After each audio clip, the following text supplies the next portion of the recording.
You know, when you go to a yoga class and the teacher starts to like tell some story when you're in a pose about how like the monkey god Hanumanasana leapt across the ocean and that's why we're doing the splits.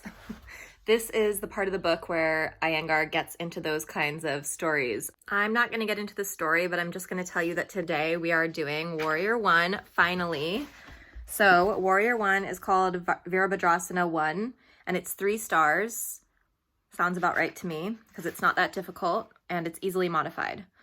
So the technique is you stand in Tadasana, raise both arms over the head, stretch up and join the palms, take a deep inhalation and with a jump, big surprise, spread the legs apart sideways 4 to 4.5 feet. And remember, every measurement that is exact, such as that, we are just going to say that is relative to your size. And he was a grown man. So if you're a woman who's maybe just average sized, I'd say a little bit shorter than 4 and 4.5 feet.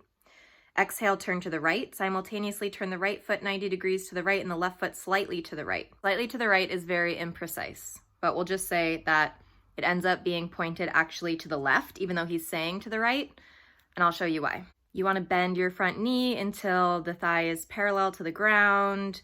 The bent knee should not extend beyond the ankle, but should be in line with the heel. This is something that I agree with. I try to tell everyone this, and this is so that you don't injure or strain your knee. Stretch out the left leg and tighten at the knee. The face, chest, and right knee should face the same way as the right foot, as illustrated. I put the photo at the beginning. Should I put them at the end? Leave a comment if you have a feeling about that. Throw the head up. Whew, throw. That's like definitely not a cue that I hear a lot in yoga classes nowadays. Stretch the spine from the coccyx and gaze at the jointed palms. Hold from 20 seconds to half a minute with normal breathing, so a little bit less than some of the other poses actually. And then repeat on the other side. Exhale and jump back to Tadasana.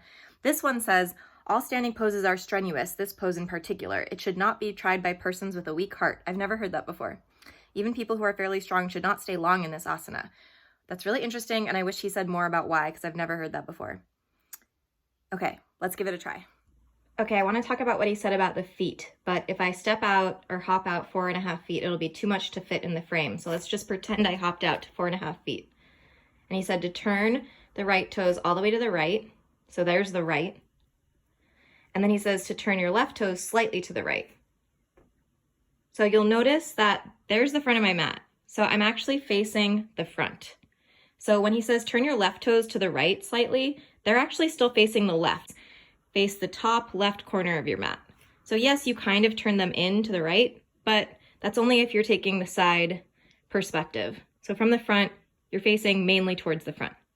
Okay, so let's take the whole pose. Okay, I'm going to start sideways today. So from here, you jump out 4 to 4.5 feet or so, turn your right toe all the way to the right, turn your left toe slightly to the right, bend your knee until it just comes right over your ankle. So spread your legs wide enough that your front leg is parallel to the floor. Then you're going to turn everything to the front and reach your arms up overhead. He said to throw your head back. I wouldn't recommend that just for your neck. Maybe just look up if you can. And keep turning everything towards the front, even though your back foot stays on the ground.